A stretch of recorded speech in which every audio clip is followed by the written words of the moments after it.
What if your next customer was a predator and you didn't even know it? Welcome to Pending, a psychological thriller based on true server horror stories. In this gripping series, we follow a young waitress who becomes the target of a stalker hiding in plain sight. Hidden cameras, coded napkins, and a past that refuses to stay silent. This isn't just about serving food. It's about survival. If you love true crime, slow burn suspense, and female-led thrillers with deep emotional stakes, subscribe now and dive into the dark side of hospitality. New episodes drop every week. Don't miss it. I believed in friendship until the night I nearly lost everything.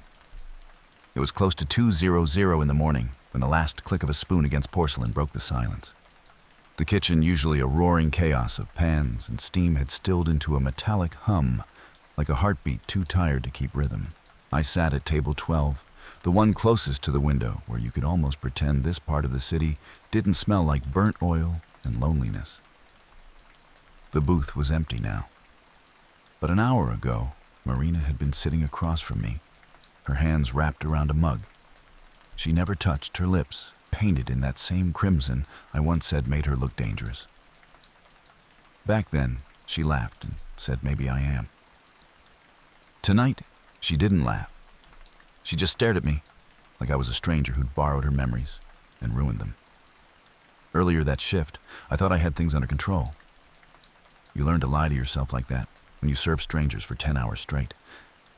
I'd taken a double again because tips had been better since the cold front blew in. Something about winter made people generous or desperate. I never knew the difference. The manager had already left, and it was just me and Sean in the kitchen. Sean had headphones and chopping onions like the world was ending at his fingertips. I liked that about him. He never asked questions. The chime above the door rang once. I glanced up, pen still tucked behind my ear, expecting another drunk couple or a L, but it was her, Marina. I froze for a breath, not because I wasn't expecting her, but because I was. We hadn't spoken in 3 weeks. Not since that night at the bonfire when she said I was too good at pretending to be okay. Not since I saw her walk away with someone else's jacket wrapped around her shoulders. But here she was. She slid into the booth like she belonged there. "I didn't come for small talk," she said, eyes flicking to my apron, then back up to me. "Don't serve me, just sit." I should have walked away. I should have said I was on shift, that I didn't have time for ghosts and lipstick and apologies that came too late. But I sat. And for a while, neither of us said a thing. Outside, the snow kept falling in slow, deliberate flakes, like the universe was trying to hush everything. "I warned them," she said suddenly. Her voice cracked just slightly. "About him. That he's not just difficult, he's dangerous." I blinked. "What are you talking about?" She looked away, jaw clenched. "The man from yesterday. Table 9. With the baby stroller and the wife who wouldn't speak." I remembered. Everyone remembered. He'd ordered 3 drinks straight then, $130 worth of food snapped at every request, and left with the stroller before the check came. A clean dine and dash. "He's done it before," Marina whispered. "He used to come into my place. Same memo. He gets off on it. You knew I called ahead. Warned the hostess. Told her not to put anyone soft on his table." "You think I'm soft?" I asked. She didn't answer. I stood hand bracing against the edge of the table. "You could have told me directly." She looked up then, and something in her eyes flickered. "I didn't think you'd believe me." That was the thing about Marina. She always assumed the worst of people and still somehow came out shocked when she was right. But me, I believed. I believed people like that man were rare, that if you did your job right, you'd be safe. That loyalty still meant something. Maybe I was the fool. She reached into her coat and pulled out a folded napkin. It had writing on it, names, dates, a list. He's done this in at least 4 restaurants that I know. They always let it go. They never report it. Why? Because it's not worth the noise. He's rich. He's aggressive. He tips in cash when he feels like it. They don't want the headache. I looked at the napkin in her hand, like it might burn me. And why now? Why are you here? Marina took a long breath. Because last night, he recognized me. My spine straightened. What? She nodded. He stared.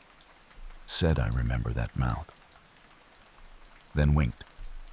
I felt the bile rise in my throat. Did he touch you? No, she said, eyes hollow. But I think he remembered what I told him the last time. That someone like him would choke on his own ego someday. And now, I think he wants someone else to do it for him. The room felt colder. Sean was still chopping in the back, unaware. Marina looked at me with something I hadn't seen in her for a long time.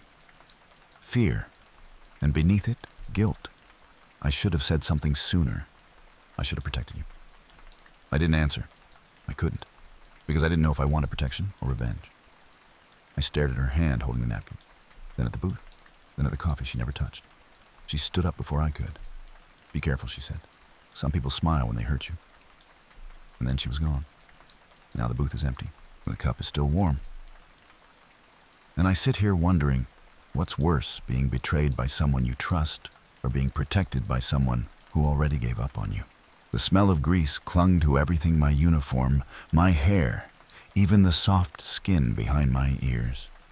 It followed me home, into my dreams, into the hollow quiet of mornings after closing. But tonight, it wasn't just grease. Something else. Something metallic, sharp like anticipation. I scrubbed down table 9 slowly, the spot where the man had sat with his baby and wife just 24 hours earlier. They had left without a sound. No shouting, no fuss. Just silence and a bill unpaid. The thing is, most dine and dashes are impulsive. You feel it in the energy, the jitter, the way people glance at the exits, eyes darting like moths. But this one, it was rehearsed, calculated. Even the stroller felt like a prop. Marina's words haunted me. He remembered me. He wants someone else to do it for him. I had stared into that man's face for all of 5 minutes, while he ordered 5 long minutes of demands, modifications, and reminders. I wanted hot, fresh, delicious. His smirk as he said it, like he was daring me to fail. I had written down every word like a soldier transcribing orders. Not because I respected him, but because fear wears a different face when it sits across from you and laughs. Back then, I thought I was strong. I thought I was composed. But my hands were shaking when I poured his drinks. Sean leaned out from the kitchen window, towel over his shoulder. You okay? I blinked, caught in the act of wiping the same spot for the 5th time. Yeah. He stared at me a second longer, then disappeared back into the steam. I lied. Of course I lied. Because in this business, admitting fear is like leaving a steak unattended. You get burned before anyone notices. I should have reported it immediately. I knew that. But the manager was already gone. The cameras hadn't caught the exit. And besides, what could I say? That man made me uncomfortable. That man ordered 3 drinks and smirked like he'd been here before. That man's wife was so silent, I couldn't hear her breathe. No. It would sound like paranoia. It would sound like trauma, something servers aren't paid to have. Later that night, I locked up the restaurant. The neon flickered in the parking lot like it was trying to send a message in Morse code. The snow had thickened into slush, mixing with footprints, some fresh, some faded. I paused near the edge of the sidewalk and looked up. 2nd floor, apartment windows across the street. Light on, curtains drawn. A silhouette moved behind them. A tall frame, slow, deliberate. I looked away quickly, heart drumming a slow, firm beat inside my chest. Paranoia, I told myself. Just shadows and cold, and Marina's warnings playing tricks on me. When I got home, the apartment was silent. I lived alone unless you counted the cat who visited my fire escape like clockwork, expecting nothing but soft tuna and a place to sit. I peeled off my uniform like skin, sat on the floor of the kitchen, and I cried. Not from fear, not exactly, but from something heavier. Something called knowing that something was off, and pretending it wasn't. knowing that if Marina hadn't come in tonight, I might have kept going. Smiling at customers, taking tips from liars, serving people who devoured kindness like they had teeth. I thought about the man's wife, the way she barely made eye contact, the way her hands gripped the stroller like it was the only real thing in her world. I thought about Marina, how she left her coffee untouched, how her voice trembled only once and never again. And then I thought about myself. Still here, still believing that if I did my job well enough, no one could touch me. I took the napkin out of my pocket. It was crumpled warm, with body heat damp with the oil from my hands. The names were scrawled in Marina's jagged cursive restaurant names, dates, locations, patterns, a map of harm left behind by a man in expensive shoes. I stared at the bottom of the list. Chicago, 2023. Brava Italian Kitchen. Comped bill. Staff shaken. No charges filed. My heart squeezed. That was us. There was a knock at the door. 3 sharp taps. I froze. The hallway light was off. I always turned it off. It made it harder for anyone to see inside. I moved quietly toward the peephole. Nothing. Just darkness. But as I turned away, another knock, this time softer. I opened the door. A takeout bag sat in the welcome mat. No logo, just a plain white bag tied tightly at the top. I stepped back, something primal pulling at the back of my neck. There was a note taped to it. 5 words. Hot, fresh, delicious, on me. The hallway spun. My throat clenched. The bag was warm. I didn't touch it. I just stood there. Door open, cold air crawling up my spine like a whisper. He knew where I lived, or someone did. Maybe Marina, maybe someone worse. I closed the door slowly, clicked the lock, bolted it twice. My hands shook as I slid the note into a drawer. I didn't eat that night. I barely slept. But I dreamed of a stroller, rolling down an empty street, and a voice behind me whispering, "You forgot the tip." The next morning came like a bruise slow to rise dull with ache. I woke to a message from Marina. He's not done. No context, no signature. Just that. I stared at the screen for a long time before I answered. "Did you leave the food?" The 3 little dots pulsed, then disappeared. She didn't reply. I arrived at the restaurant before the lights were even on. My key turned in the lock with a hesitant click, like the door itself was thinking twice about letting me in. Inside, everything was still in place. Tables, gleaming chairs up the register, blinking with its usual green glow. But something felt shifted, as if someone had been there before me and put it all back too perfectly. I walked to table 9, the scene of the crime, and sat down. From this angle, I could still see where the baby stroller had been parked. Could still hear the man's voice commanding and cold. I wanted hot, fresh, delicious. It wasn't a request. It was a warning, a reminder of what? That no matter how polite we were, some people showed up just to test the limits of power. Sean showed up an hour later. Early start, he said, tossing his coat onto the hook by the fryer. Couldn't sleep. He poured 2 coffees, slid one toward me without asking. He always did that. Like he could see the exhaustion in my posture before I said a word. "I've been thinking," I said quietly, "about that guy yesterday." Sean raised an eyebrow. "The stroller guy. He was a nightmare." "Yeah, but what if it wasn't random?" Sean blinked. "What do you mean?" I hesitated. If I said too much, he'd think I was spiraling. If I said too little, I'd keep drowning in silence. So I said the truth. "I think he's done this before. A lot." Marina had a list. Sean leaned against the counter mug, cupped in both hands. She told me he recognized her, that he made it personal. He didn't answer. He just stared at the black liquid in his cup like it held some kind of omen. After a pause, he said, "Then you should tell someone. Like who? The managers in Vegas. Corporate doesn't care unless it affects profit. And the cops, unless someone dies, they file it under unfortunate customer interaction." He didn't argue, because he knew I was right. That's the thing about this job. You learn fast that being right doesn't mean being safe. Midday was quiet. A few regulars, a family with 2 noisy toddlers, and a pair of women arguing over who would pick up the check.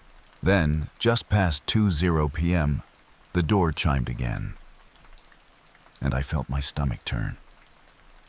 It wasn't him, but it was something worse.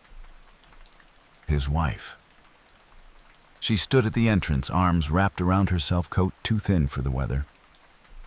Her eyes scanned the room, slowly, cautiously, as if waiting for someone to jump out. When she spotted me, something in her face cracked.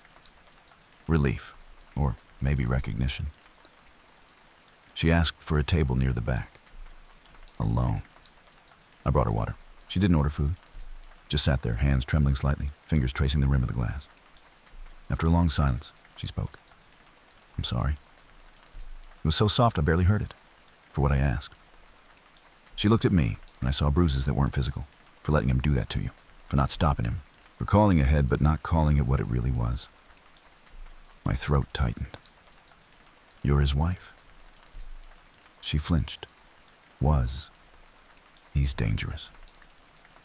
She nodded. I used to think it was just to me. The little things, the way he watched people, took notes on how they flinched. "But it's not just me, is it?" "No," I said. And then, like a dam breaking, she told me everything. He planned each dine and dash like a performance. Studied floor layouts, noted the busiest times, knew how long it took for food to arrive, versus how long servers were tied up at other tables. He made sure to create a scene, something so irritating or invasive that people would remember it, but not remember him. Because the louder the performance, the more forgettable the face behind it. "He does it for control," she said. "Not the food, not the money. Just to remind the world he can." I felt sick. "You should report him." I tried, she said, twice. Once to a manager, once to a friend in the force. They both told me the same thing. But unless he hurts someone, really hurts them, it's not a crime, just bad behavior. She stood to leave and pressed something into my hand. A key card to a hotel he used to use, room 517. He left something there once, something I didn't know he took pictures of. Pictures of servers, waitresses, hostesses, always at the end of a shift, always alone. My skin crawled. She looked at me, eyes glassy. "I think he's watching you now. I think you were next." She left before I could say another word, just vanished into the cold. I stood behind the counter for a long time, staring at the key card. And then I saw it, taped under the register, just barely tucked beneath the drawer. A napkin, folded twice, my name written on it, in red ink, my name written in red.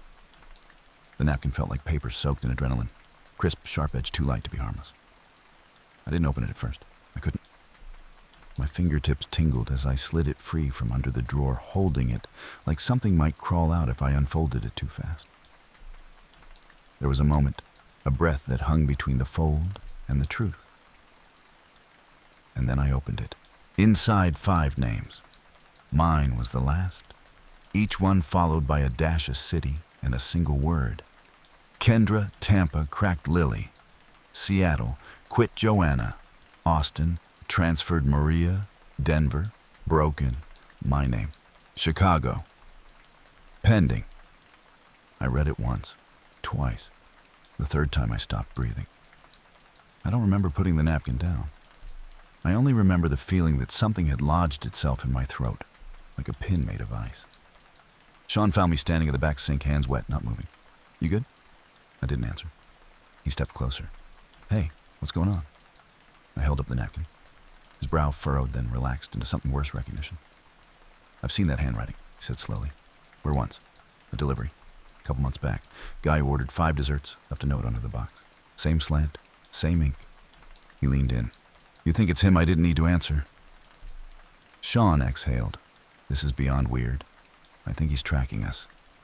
All of us. The women he messes with. Maybe to see who breaks, who quits, who talks." Sean's jaw clenched. "Then why leave you this?" I stared down at the word next to my name. Pending.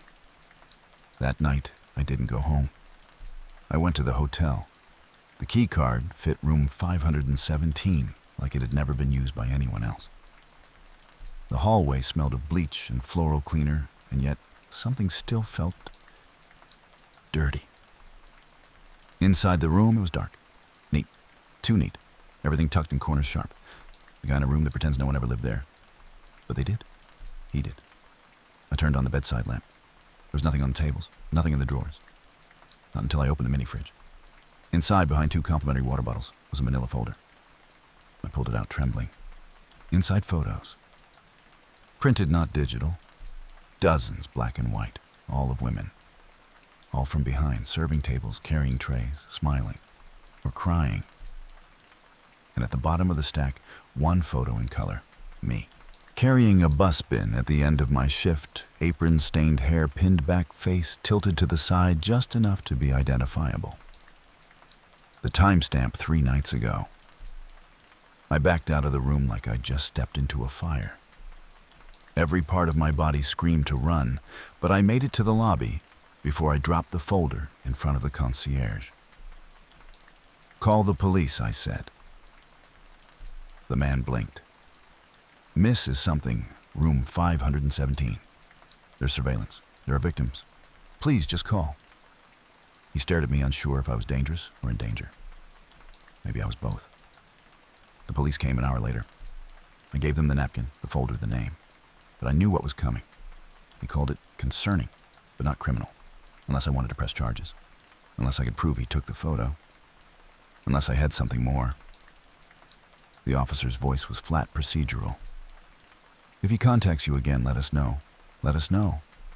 As if knowing would save me. When I finally returned to the restaurant, Sean was still there. He'd closed up early. Said the night staff called out. But I knew better. He stayed for me. "I think you're in something deeper than you realize," he said. I nodded. "I think you should take a few days." "I can't." "You're not safe?" "I'm not scared." It was a lie, but it was the only one I had left to hold on to. Before we locked up, I checked the camera feed. He wasn't in it, not once. But as I watched the loop of the front entrance hour after hour of uneventful stillness, I noticed something strange. The stroller from that night. It rolled by the front window 3 separate times. No baby inside, no man pushing it, just passing, like a ghost with wheels. I went home with a knife in my bag, not because I thought I'd use it, but because suddenly everything around me felt like it might be a trap. The hallway, the elevator, even the cat on the fire escape, it didn't show up that night. Like it knew, like everything knew. I locked all 3 bolts on my door, checked the peephole twice, and still. At 3:17 a.m., I woke up gasping. Someone had slid something under my door. A napkin, folded, inside a photo. Me, asleep, taken from outside the window. And beneath it the same word. Pending. Morning didn't come gently. It slammed into me like a siren. I didn't scream when I found the photo. I couldn't. My voice had folded inward like a lung collapsing under invisible pressure. I stood frozen, the napkin trembling in my hand, sweat forming under my palms, like something my body was trying to expel, fear maybe. Outside the window, there was nothing. No stroller, no shadow, no face watching from behind the glass. But I didn't believe in nothing anymore. I stayed home from the restaurant that day, the first time in months. Sean didn't ask why. He just texted, "I covered your shift. Stay safe. Stay safe." 2 words that meant everything and nothing at once. I sat in the kitchen with the blinds down, every light off, the photo still on the table beside my cold coffee. The edges had curled from the condensation of my fingertips. I stared at the image again. My own sleeping face, my lips slightly parted, the outline of my arm tucked under my cheek, the faint flicker of a curtain behind the glass. Whoever took it had been close. Too close. By noon, I couldn't stay still. I needed movement, answers, oxygen.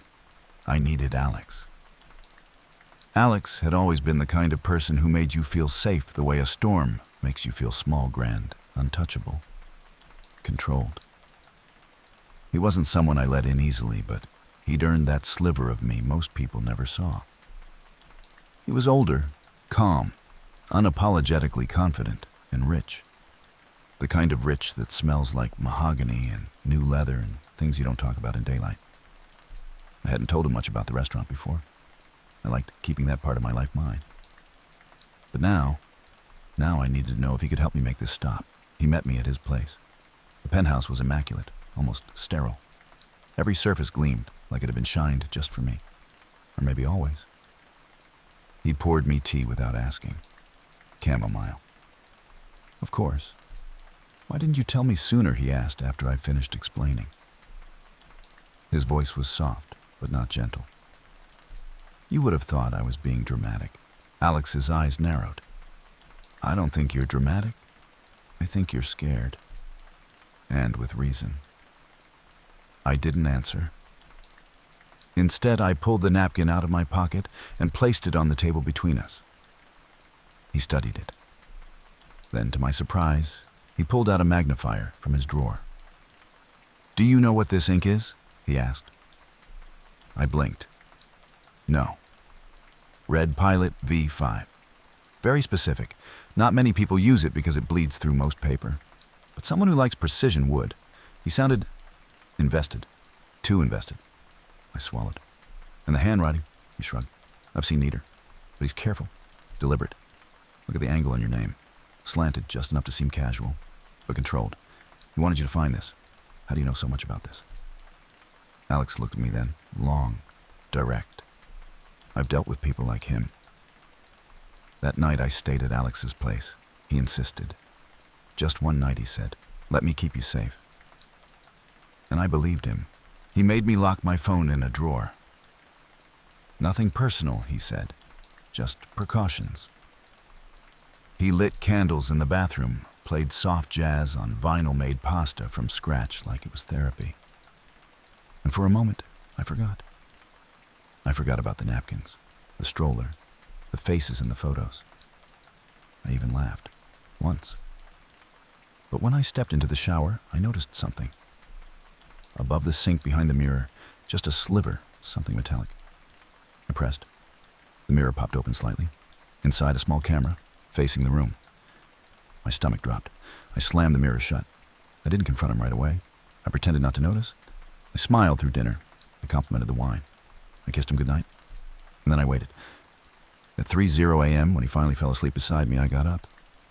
Tiptoed barefoot across the marble floor. Found his office. Locked. But his key card was on the side table. Inside the office, there were files. Drawers full. Some labeled by names. Cities. I searched for mine. Nothing. But I found one marked pending.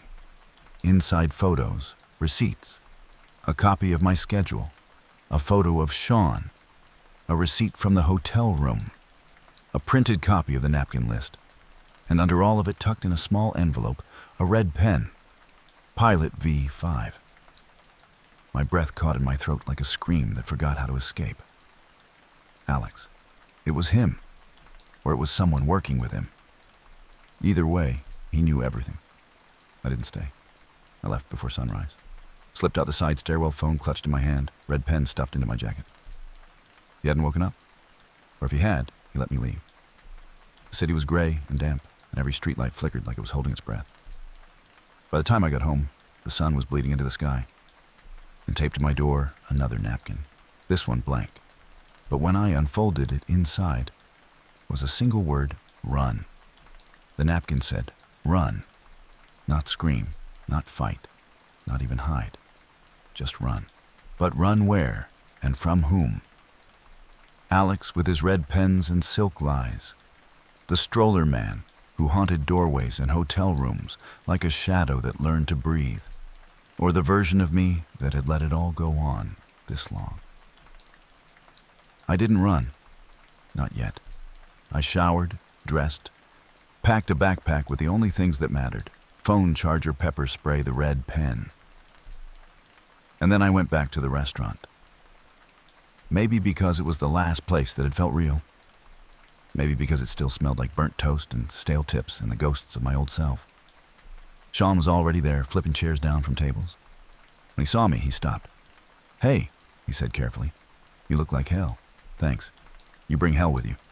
I didn't answer, just dropped the red pen onto the counter. His eyes widened. "No way." "Yes."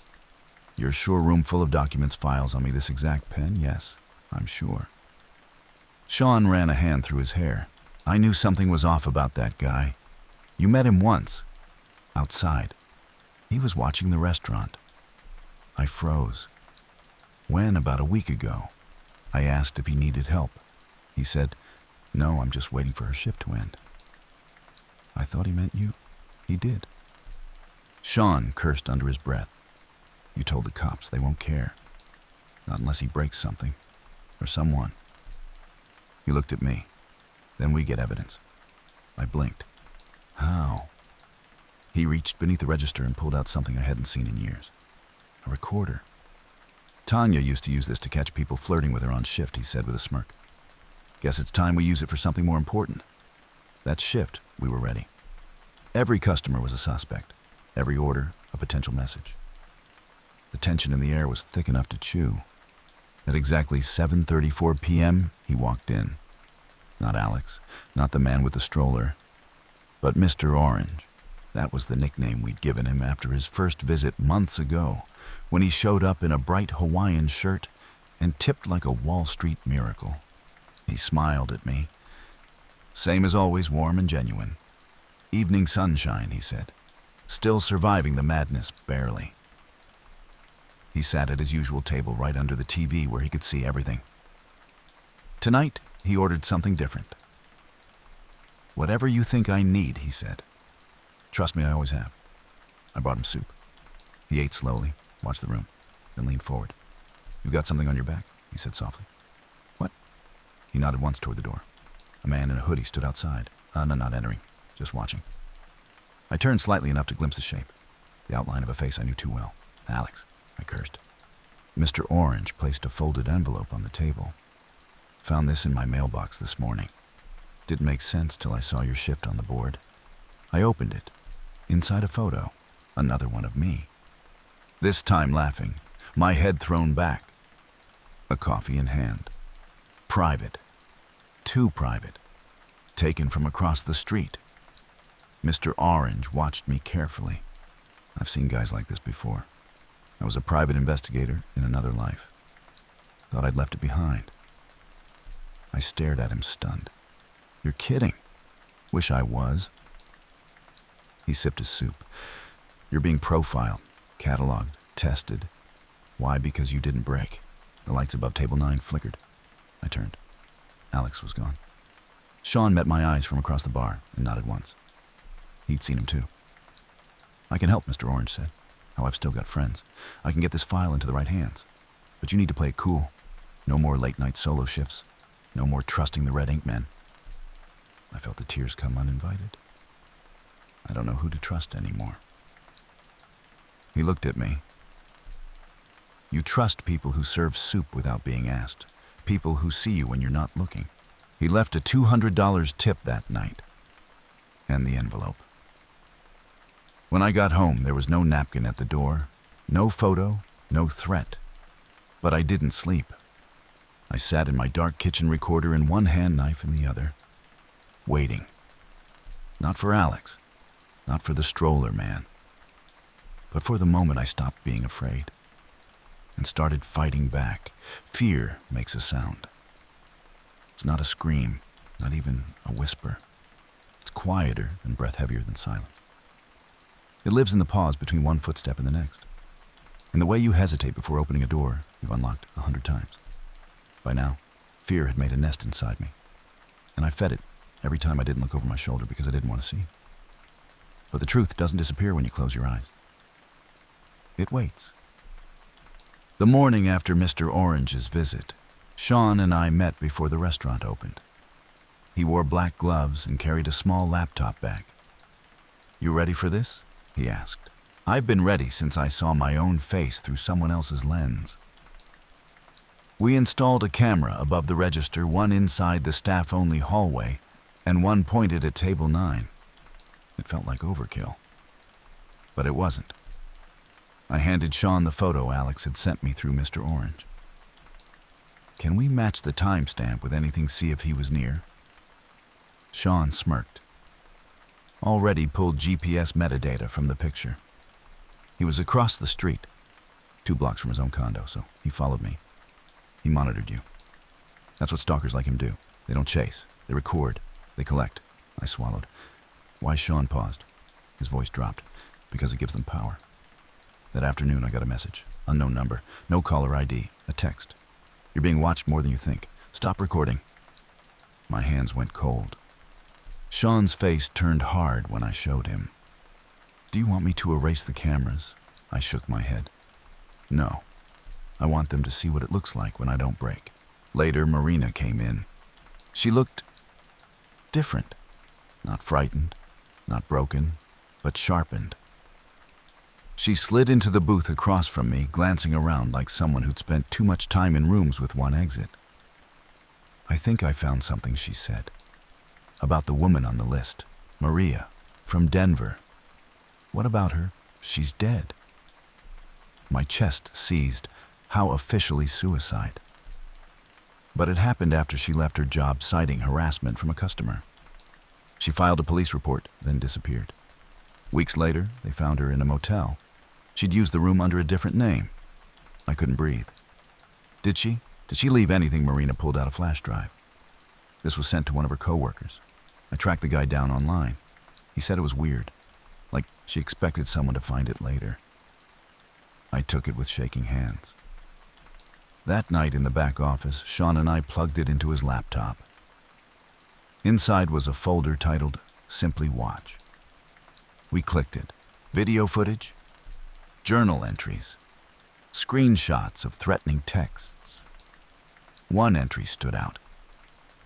Maria's voice recorded in low quality. If you're hearing this, it means I was right. He doesn't just pick women at random. He profiles them. He finds the ones with trauma, with history, the ones less likely to fight back. He's been doing this for years. In every city, always the same script. Charm, obsession, intimidation, surveillance, then disappearance. The system doesn't stop him. It protects him. He has connections. But if you're hearing this, don't be afraid of him. Make him afraid of you. The screen turned black. Sean leaned back in his chair. Holy hell, I whispered. She knew. She fought. And she paid the price. We burned copies of the flash drive. One went into a lockbox at the bank. One into Mr. Orange's hands. One to a lawyer friend of Marina's. And one we hid in plain sight. In the napkin dispenser at table 9. 2 days later, Alex showed up at the restaurant. Not as a customer. As a storm. He walked in wearing a tailored coat and cold fury. His eyes scanned the room, then landed on me. Can we talk? He asked, smiling like we were lovers, not enemies. I led him to the alley out back. Sean stayed nearby, out of sight, but not out of range. What are you doing? Alex asked, voice low and taut. You're spinning lies, turning people against me. You spied on me. I protected you. You stalked me. He stepped forward. I didn't flinch. You don't understand, he said. This isn't just about you. It's about control. Order. You were slipping. I had to help. I never asked you to. He smiled. Cold. Hollow. No, but you wanted someone to care. I shook my head. You don't care about me. You care about what I represent. Resistance. He grabbed my wrist. Sean stepped out from behind the dumpster phone raised recording. Alex froze. You really want this to go viral? Sean asked. Because I guarantee it'll make him less powerful than he thinks. Alex's jaw twitched. Then he let go, walked away. But as he passed me, he whispered, You have no idea what you've started. That night, someone broke the front window of the restaurant. No note, no message, just a rock and a napkin fluttering in on the wind. Blank, but folded. The shattered window wasn't what scared me. It was the silence that followed. No message, no claim, no spray-painted threat or signature flourish. Just Glass on tile and a napkin folded with nothing inside. That kind of quiet was more dangerous than shouting, because it meant he didn't need to scare me anymore. He thought I was already broken. We cleaned up the mess in silence. Sean swept the glass while I picked up the napkin, with tweezers dropped it into a plastic bag and labeled it 8:03 p.m. no content. The bag joined 3 others in the back office, each one containing something small, something chilling, a piece of string tied in a bow, a matchbook from a hotel I'd never stayed in, a receipt for a meal I never ate. We were building a case, sure. But sometimes it felt like we were just collecting pieces of someone else's dream. A dream where I didn't exist, only the version of me he created in his mind. The cops came again. They took a report again. Suggested it could have been random vandalism again. But they couldn't ignore the napkins, or the fact that multiple women across 4 cities had similar patterns. This time, Marina stayed. She stood beside me as the officer questioned us. She spoke clearly, firmly, like someone who had lost too much to be afraid anymore. "This is a man who scripts fear," she said, "and you're still reading from his pages." The cop didn't argue, but he didn't promise anything either. That night the snow returned. Heavy, slow, like sky ash falling from a fire too distant to feel. The city muffled beneath it. Inside the restaurant, we stayed late. Mr. Orange showed up again, 3rd time in a week. Bringing a date, he said with a smile. "Don't worry, she's tougher than I am." His date turned out to be a woman in her 50s, gray streak in her hair, eyes sharp. "Former cybercrime analyst," he said under his breath. "She wants to help." She took the napkins, the photos, the footage, and gave us something back. A map. Not of where he'd been, but of where he might go next. "He escalates in 3s, she explained. 3 warnings, 3 gestures. Then he disappears, or makes someone disappear. You're at the end of the arc. What happens now?" She didn't answer, but her silence said enough. After they left, Sean found a file on the restaurant desktop computer, buried deep, hidden in an admin folder no one used. It had a single name pending .mp4. We didn't play it on the restaurant screen. We waited, went to Sean's apartment, locked the door, pulled the curtains, pressed play. The video opened with static. Then black and white footage, grainy, tilted. Me, wiping a table, from behind. The angle suggested a height. A window. Maybe the roof across the street. Then another shot. Me again. This time locking the door at night. Then sleeping. Sean paused the video. "That's your apartment." I nodded. "Who filmed this?" He didn't answer. Didn't need to, because the next clip answered for us. A man stood in frame. Back to the camera. He was in a small room, walls plastered with photos. Schedules, restaurant blueprints, receipts. He turned slowly, his face still hidden in shadow. With the voice, "I don't break people. I show them who they already are." I shivered. I give them choice. To quit, to run, or to evolve. His hand reached toward the camera, covered the lens. The screen went dark. Then one final message in red, "I'm the glass, you're the smoke." We sat in silence for a long time. Then Sean whispered, "We have to end this. How we make it public. All of it. The footage, the map, the story. They'll say it's fake. Then we make them believe." The next morning, we launched a page. #pending project, a digital dossier, victim stories, photos, names, his pattern, his methods. We didn't name him. Yet. But we gave the world everything else. It went viral in less than 6 hours. And that's when things changed. At 3:12 p.m., I got a call from an unknown number. I answered. No words, just breathing. Then his voice. "You played your part well." A click. Silence. I turned to Sean. "It's time." He nodded. "We end him. You think the final confrontation will feel like fire, like running headlong into something molten, something inevitable. But when it came, it was quiet. So quiet, in fact, I almost missed it. The #pending project exploded. Victims came forward, a hostess from Austin, a waitress from Tampa, a barista from Seattle.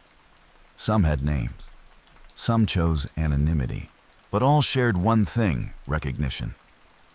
They'd seen the man behind the glass, or someone like him, always watching, always circling, always waiting for the moment their breath caught in fear. The stories were too detailed to ignore. The media picked it up. Suddenly, I wasn't a paranoid server with a folder full of napkins. I was the beginning of a pattern. And patterns are harder to erase. 3 days after launch, the restaurant got a delivery. No name, no return address. Inside the package, a Hawaiian shirt, bright orange. And underneath it, a small scrap of paper. 2 words. Final course. That night we locked down early, closed the restaurant, shut off the lights, but we stayed. Me, Sean Marina, Mr. Orange, and his analyst friend Eva. We set up cameras, traps, a recording system that would capture every entrance, every whisper. The bait me, sitting at table 9, alone. We waited in silence. An hour passed, then 2. Then the door clicked. We all tensed. But it wasn't him. It was Alex. Again. This time, he looked different. Tired, unshaven, eyes red. He didn't speak right away, just placed a folder on the table and slid it toward me. I didn't know, he said. Not all of it, just pieces. What is this proof? The name, his real name. He paid me to monitor you, but I didn't know what he was. I hesitated, then opened it. Inside, an ID photo, license number, birth date, history. Sean scanned it. Eva checked the digital trail. It was real. The man who called himself a collector of moments had a real name. And it wasn't Alex. 10 minutes later, the real one came. He didn't knock. He just opened the door. The man with the stroller. The man from the photos. The one Marina had warned me about. He didn't wear a mask. Didn't carry a weapon. Just walked in like a regular customer, sat at table 12 and smiled. I'd like to order, he said. Hot, fresh, delicious. My blood turned to ice. Sean hit record. Mr. Orange had already dialed the private security team waiting outside. But I didn't move. I looked at him, really looked. He wasn't monstrous. He wasn't huge. He looked ordinary. That was the horror of it. I leaned forward. You're done. He laughed. No, you don't get it. You're not the end of my story. You're just a messy chapter. Funny, I said, because you're already in mine. And we're on the last page. The front doors burst open. 2 officers, security. He stood but didn't run. He just smiled and placed something on the table. A final napkin, folded. They cuffed him, dragged him out. He never stopped smiling, the napkin blank, until a heat hit it. Then the ink appeared, invisible ink, heated by the warmth of my hands. The words burned onto the surface. Even broken glass reflects light. The trial didn't take long. Too many witnesses. Too many stories lining up like constellations. He went down for harassment, stalking unlawful surveillance and obstruction. Not murder. Not yet. But he was inside. And the glass was between him and the world now. The restaurant reopened. We replaced the window, painted the walls, changed the uniforms, and retired table 9. We kept the napkins, though. Framed them as a warning, as a badge, as proof. Sometimes I still wake up sweating, still check the door twice, still flinch at photos. But I'm not afraid anymore, because I learned something. He wasn't the glass, he was the smoke, and I was the fire.